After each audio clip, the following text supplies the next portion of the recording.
Hi, my name's Alex Pasco. I'm a 6-time Grammy Award winning audio engineer. I've worked with bands such as the Foo Fighters, Beck, Adele, and Paul McCartney. I'm here at the historic EastWest Studios in Hollywood, California. I'm here to talk to you about the new Lang SILVERR 47 and the P.LANE Type 436 vari-mu compressor. Lang was nice enough to send me some of their units, and I'm excited to give it a go. To start with here, on the SILVERR 47, we have a stereo tube mic preamplifier, reminiscent of the early 60s tube console preamps that were used by bands like the Beatles, Pink Floyd, and many other bands. The unit is a stereo preamplifier, each with 2 tubes. We've got 6 AU6s and ECC 88s. We'll go through some of the controls real quick. To start with here, we've got voltage gain, which is settable at the tenths at 22, 28, 34, 40, 46, and then finally a setting called NFB, which I'm told is no feedback mode, which is the highest gain setting and should impart a lot of great harmonic distortion to the signal. Then we've got an output attenuator here, which goes from full volume down to negative infinity. And then the buttons, we've got a pad, 48 volt phantom power, high pass filter, and a phase flip. So moving on to the Lang Type 436 compressor, you'll notice this is reminiscent of an old 436 compressor, but with a lot more controls. So the original 436, we just had the input level and the output level. Then with mods that were done by British engineers in the 60s, they added on the attack settings and the hold and recovery settings. The hold settings are kind of crazy. We'll get into that later. But for the most part, we'll be using just the recovery settings, which are going to be your black dots here. The red dots are the hold settings. Those were the mods that were done in the 60s. The DC threshold is something I hadn't seen before. I'm told that you have your kind of standard 436 sound here if you're set to the left at position 1. And that's more of a kind of a soft knee threshold. As you go up, it gets harder, and all the way to position 6 here, which I'm told is almost reminiscent of a limiter. So yeah, I'm excited to give him a try. I have my friend Nick Pagan here in the other room. He's going to come in and we're going to try a couple instruments through it. I think we're going to start on a song called Pork Chop off his new album. And we're going to start with bass and cut some congas and some vocals. So let's get started with bass. Let me hear some. Much better. I think it sounds a little brighter, a little pluckier. So I'm going to back it off to the softer knee. So this being a vari-mu, the attack and release times are kind of program dependent. So the harder we hit this thing, the slower the release is going to be, I think. So let's try really hitting this thing hard and seeing how it works. You can keep playing the same way. I'm hitting the compressor harder. Let's see. I was kind of liking with the DC threshold set to 6, kind of a harder kind of vibe there. Why don't we hear it in the track? See what we got.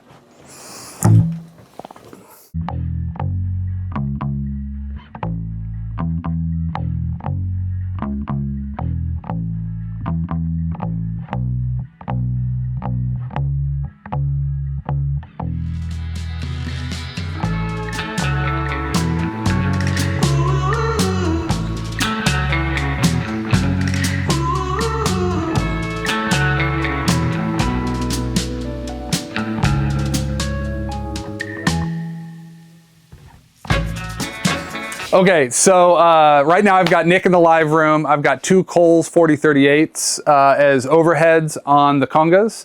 And then I've also got a set of M50s that are just going through the desk pre's. Everything's wide open right now. Let's have a listen. So, hey Nick, yes. Could you play a little bit for me? Okay, cool.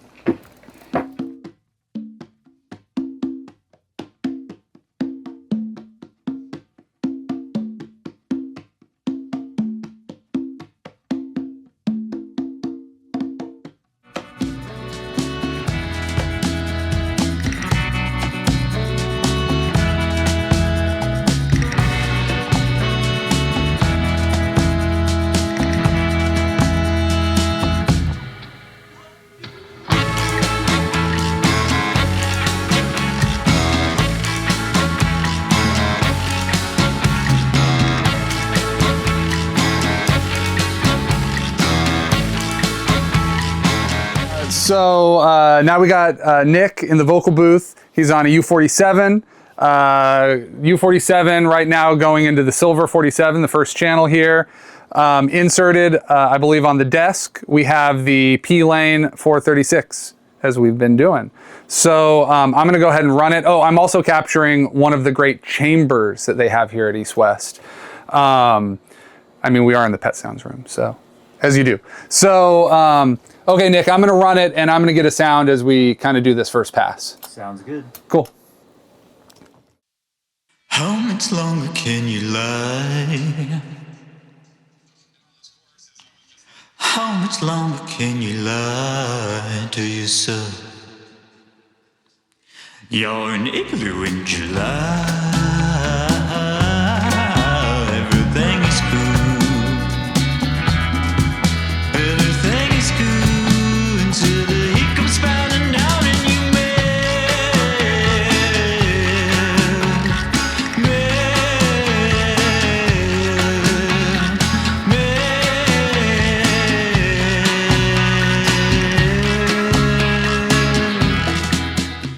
Okay, so I've got Nick in the live room. We're gonna do some guitar. He's set up right now just with a 60s telly into a, I believe 65 deluxe reverb. I've got an RCA 44 ribbon mic about yay far off of the speaker grill. And again, we're going into the Lang SILVERR 47. Out of that into the P.LANE 436. And then out of that, I guess inserted on the board, that's hitting the line input of the desk. And then inserted on the desk, I've got this Lang PEQ2, which right now is out. But once we get a vibe going, I'll kick that in and I'll probably end up just boosting some top. So yeah, let's have a listen.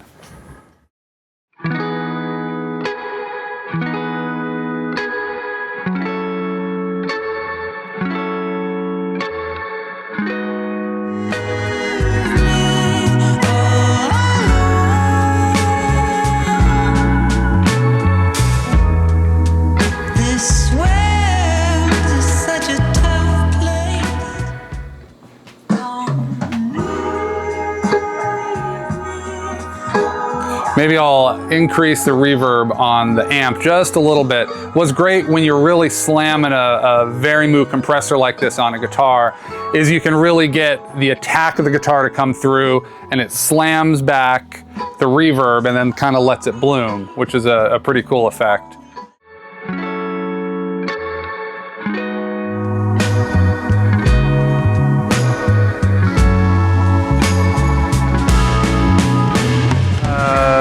Last but not least, we're gonna recut the electric lead on this track. Please don't leave. Yes, we're just going direct in. I've got a active DI here. I suppose, you know what? Why don't we try the front input on this? See how that goes. Because we got plenty of gain on this now. And so, for this one, I've got the first preamp outputting into the input of the second preamp, out of that into the compressor. Compressor is hitting the desk, And then inserted on the desk, I've got one of these Lang PEQ2s.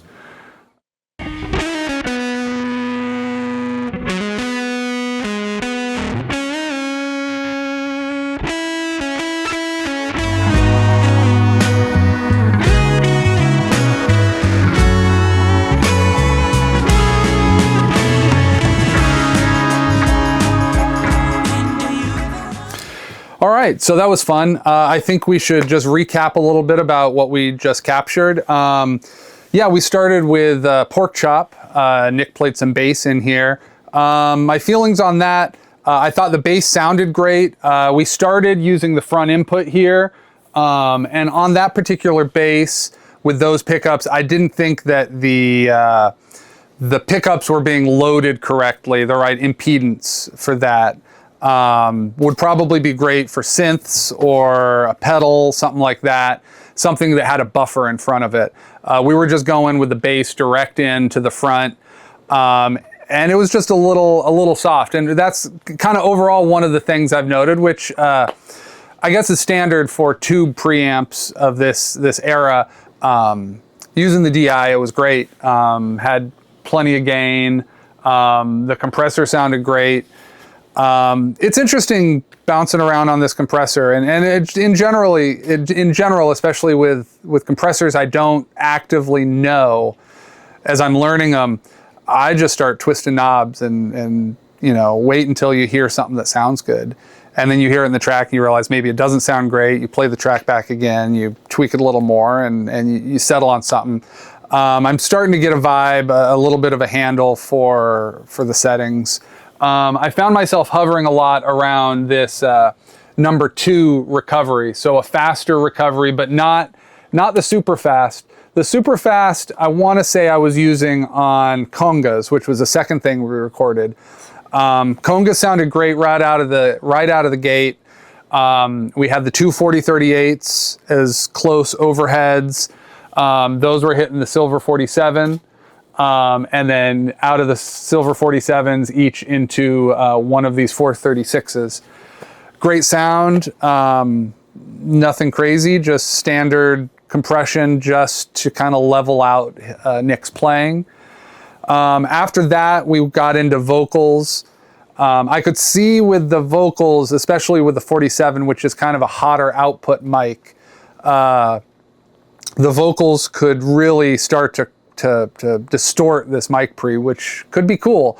On the song we were doing, wasn't what we were looking for, so I had to be careful not to push the mic pre too hard and just find the sweet spot of where it sounded good. When he started, of course, he was singing more kind of croonery, soft with his low voice in the verses. When he got into the big chorus, that's when I had to go and just, I think we were 46 on the verses, and I'd click back to 40 for the chorus. Sorry, we were 46 for the verse, and then click back to 40 for the chorus. That helped a lot. I suppose I was talking to the assistant here as we were doing a take. I could have achieved the same thing by just keeping the lower gain here, and on the verses just increase the input level to the compressor to get the right compression. But I mean, two sides of the same coin. So yeah, after that we flipped over to Please Don't Leave. That we did guitar chanks, the rhythm guitar. That I thought, that was my favorite thing. Overall, on these compressors, I would absolutely, they would just live on my guitar bus. I'd have probably 2 amps, put like a 47 or a 67 on a Vox AC30 into one of these. Perfect. My deluxe reverb, usually I have like either like a Royer 121 and a 57, or a Royer 121 and like a KM84 is a great combo. Sum those together on a bus on the desk, send them into one of these Langs. And of course you can't have guitars without a Lang PEQ2. So yeah, overall, and I mean, heck, we can't forget the solo. Driving these things, that was a lot of fun. I'd love to hear drums crushed through these. It's always, a mic pre sounds great when it's, just amplifying a microphone, but you really start to get the character when you drive these things and hear the transformers and just hear the circuitry of the tubes, how they react and how they kind of interact musically with the performance. So yeah, I'm excited to have these as part of my kit and keep using them. So yeah, Heritage Audio, thanks for having me.